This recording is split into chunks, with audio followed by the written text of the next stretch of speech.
Prise de poids, effet yo-yo, ventre gonflé. Pourquoi est-ce que le corps change à la ménopause? Pourquoi est-ce qu'il y a des variations de poids plus importantes? Comment éviter cet effet yo-yo? Eh bien, c'est tout ce que je vais te partager dans cette nouvelle vidéo.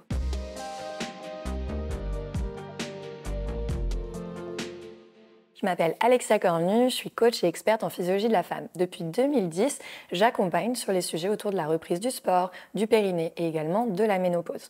Aujourd'hui, on va parler du fameux effet yo-yo, de la prise de poids, du métabolisme qui change. Comment est-ce qu'on peut lutter contre ces changements? Qu'est-ce qu'on peut faire pour ne pas avoir de variation de poids à la périménopause et à la ménopause? Parce que oui, c'est possible, mais pour y arriver, il faut comprendre déjà ce qui se passe au niveau du corps. La première chose, c'est que le métabolisme va avoir tendance à diminuer. Il diminue naturellement avec l'âge puisque on perd de la masse musculaire régulièrement depuis nos 25 ans.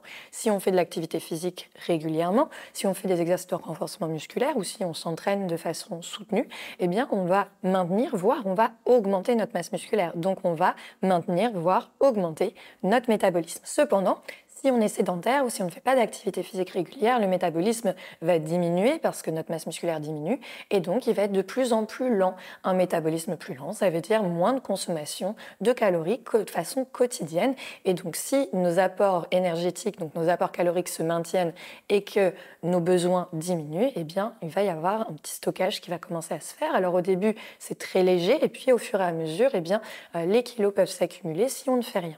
Donc il va falloir augmenter son métabolisme pour pouvoir lutter contre cette baisse avec des exercices de renforcement musculaire spécifiques qui permettront de maintenir une bonne forme physique et de lutter contre cette chute du métabolisme.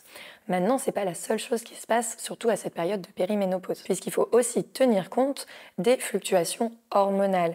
La baisse des oestrogènes n'est pas la seule responsable. Il y a également une augmentation des sécrétions de cortisol. Et cette sécrétion de cortisol va aussi impacter les sécrétions d'insuline, et l'insuline est l'hormone de stockage de notre corps.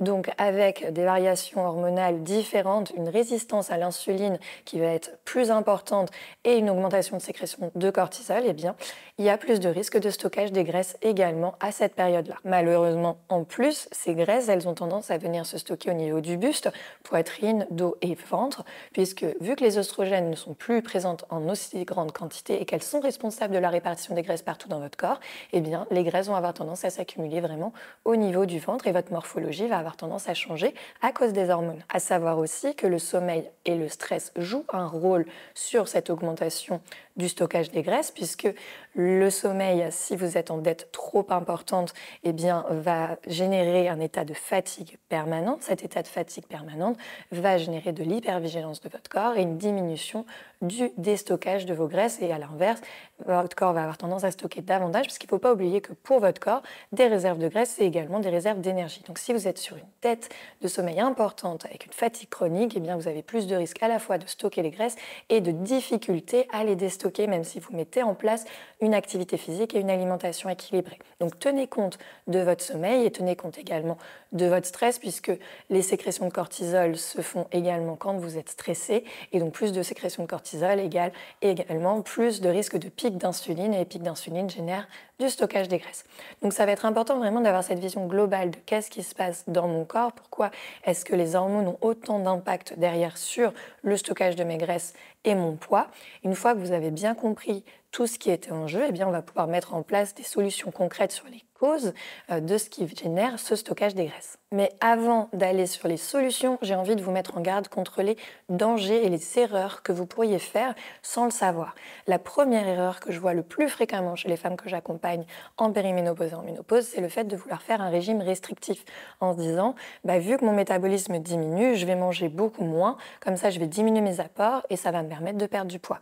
Sauf qu'en fait, ça ne marche pas vraiment comme ça. Si vous avez une restriction alimentaire trop importante, votre corps va avoir tendance à stocker davantage parce que, dans un premier temps, une baisse importante des apports alimentaires va générer une augmentation de la perte de la masse musculaire et donc ça va accélérer la diminution de votre métabolisme et donc votre métabolisme va être encore plus lent parce que vous lui donnez pas suffisamment à manger et que derrière, du coup, il perd de la masse musculaire parce que les muscles consomment beaucoup d'énergie. Si vous apportez pas suffisamment d'énergie à votre corps, et bien du coup, vous allez perdre du muscle. Quand vous perdez du muscle, votre métabolisme baisse. En plus de ça, ça réveille des douleurs articulaires puisque vos articulations sont moins bien tenues.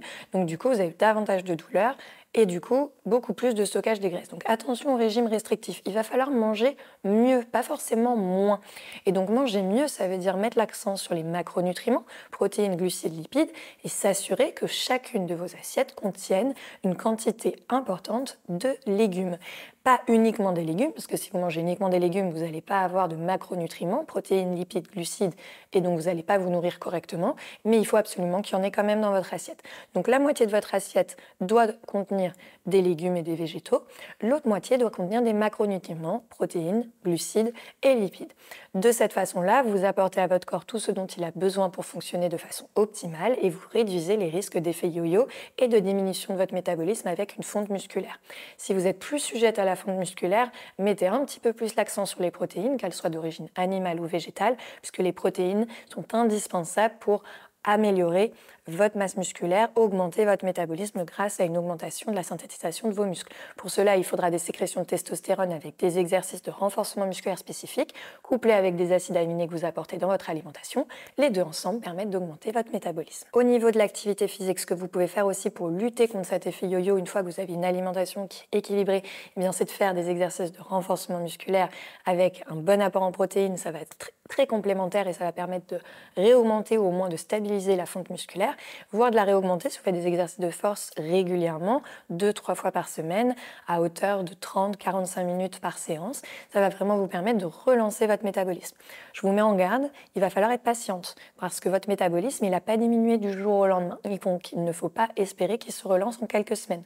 En général, il faut compter 4 à 6 mois pour relancer efficacement votre métabolisme. Mais sachez que c'est tout à fait possible. Donc, si vous entendez que c'est pas possible de perdre du gras après la ménopause, que c'est pas possible d'augmenter sa masse musculaire quand on vieillit, etc., c'est totalement faux. Si vous faites les exercices appropriés et que vous avez un rythme adapté avec une bonne progression, vous pouvez tout à fait augmenter votre masse musculaire. J'accompagne énormément de femmes pendant et après leur ménopause et sachez qu'elles sont en pleine forme et que certaines ont perdu plus de 10 kilos après leur ménopause en ayant des exercices adéquats avec une alimentation où souvent elles me disent « Alexa, je mange plus qu'avant et puis j'ai moins de douleur et je perds du poids ». Donc vous pouvez perdre de la masse grasse en mangeant plus si vous mangez mieux et vous pouvez augmenter votre masse musculaire et votre métabolisme avec des exercices ciblés de force qui vous permettront du coup de maintenir, voire d'augmenter votre métabolisme. Pour terminer, je vous ai parlé de l'importance du sommeil et du stress avec les sécrétions de cortisol parce qu'ils vont régir la prise de poids et le stockage des graisses. Donc ça va être très important de mettre en place aussi des outils pour pouvoir améliorer votre sommeil et diminuer votre stress dans cette période de périménopause, ménopause, comme par exemple la méditation, la cohérence cardiaque, la respiration en pleine conscience, une routine du soir avec de l'écriture, du journaling ou encore de la lecture. Tous ces éléments-là vont participer à avoir un meilleur équilibre hormonal et cet équilibre hormonal amélioré vous permettra de pouvoir perdre les graisses que vous avez stockées puisqu'il n'est jamais trop tard pour perdre ces graisses-là. Si vous souhaitez mettre en place tout ce qu'il faut, vous y arriverez, j'en suis persuadée. Si jamais vous avez besoin davantage de conseils, n'hésitez pas à regarder mes autres vidéos sur le sujet de la périménopause et de la ménopause. Abonnez-vous également à ma chaîne YouTube pour être averti dès qu'il y aura une prochaine vidéo qui sortira sur ce sujet. Et puis, n'hésitez pas à laisser en commentaire vos questions. Je vous dis à très vite.